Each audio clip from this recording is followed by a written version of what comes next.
3 बातें गृहस्थियों के लिए जरूरी है। पहली बात, जब हम घर बनाते हैं तो उसमें सबसे सुंदर उत्तम स्थान हो, वहां मंदिर जरूर बनाओ। बिना मंदिर का घर शमशान भूमि के समान होता है। घर में मंदिर होना ही चाहिए। मंदिर में 3 बातों का ध्यान रखें। मंदिर में मूर्ति है तो भाव कभी मन में मत लाओ, उन्हें प्रत्यक्ष भगवान मानो। यही भाव लाएं हृदय में कि साक्षात भगवान हमारे घर में विराजे हैं। घर में भोजन बनावे तो बिना भगवान के भोग लगाए किसी वस्तु का सेवन नहीं करें, और ऐसा ही भोजन बनाए जो भगवान को प्रिय है और हमें भी प्रिय लगे।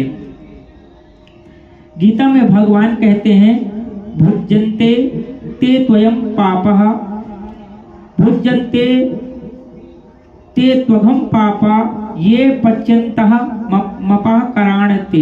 भोजन जब घर में बनावे तो भाव में ये लावे कि भगवान का भोग बना रहे हैं। जो कोई यह कहकर भोजन बनाता है, खाना बन रहा है हमारे लिए। देखिए, अगर आप ये सोचकर भोजन बना रहे हैं कि खाना बन रहा है, तो उस भोजन का स्वाद भी वो खाने की तरह से आएगा, और वो भोजन आपको खाएगा, आप उसे नहीं खाएंगे, वो आपको खाएगा। इसलिए प्रसाद बन रहा है हमारे लिए, हमारे परमात्मा के लिए। देखिए, वो तो भगवान भाव से है। आप भोग लगाए, प्रसाद का मतलब होता है प्रा मतलब प्रभु, सा मतलब साक्षात, दा मतलब दर्शन। प्रभु के साक्षात दर्शन, तो पहले भगवान को भोग लगाएं और फिर इसके बाद अपना पाएं। तो जो चीज भगवान को भोग में नहीं रखी जाती, उसे घर में नहीं बनाना चाहिए। अभक्ष भोजन हमें स्वयं नहीं करना चाहिए। भोजन कैसे लगाएं? भोजन बनाओ, भगवान के सामने भोग धरो, तुलसी पत्र छोड़ो, फिर आंख बंद कर मन में लाओ, मेरे गोविंद भोग लगाओ। एक व्यक्ति ने कहा, हम हवाई जहाज उड़ रहे हैं, वहाँ हमें कुछ खाना है, तो भोग कैसे लगाएं? मैंने कहा, पहली बात तो हवाई जहाज में भोजन करना ही नहीं चाहिए। हवाई जहाज में यदि आपने शाकाहारी भोजन खाया तो वो मांसाहारी है, क्योंकि उसी चम्मच से शाकाहारी भोजन बनता है और उसी से मांसाहारी भोजन बनते हैं।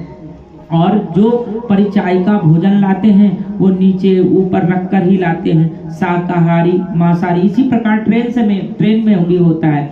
जैसे आप भोजन के लिए बोल दिए, अब कोई मांसाहारी भोजन मंगा रहा है, कोई शाकाहारी भोजन मंगा रहा है, लेकिन लाने वाला तो एक साथ ला रहा है, बनाने वाला अलग अलग कढ़ाई भी है, लेकिन अलग अलग चम्मच थोड़ी होती है। वो तो उसी प्रकार से तो सब मिक्स होता है। तो कोशिश करें ट्रेन वगैरह में भी भोजन हम अपने घर से शुद्ध बना कर ले जाएं, और ज़्यादा सफर में भोजन हमें करना ही नहीं चाहिए।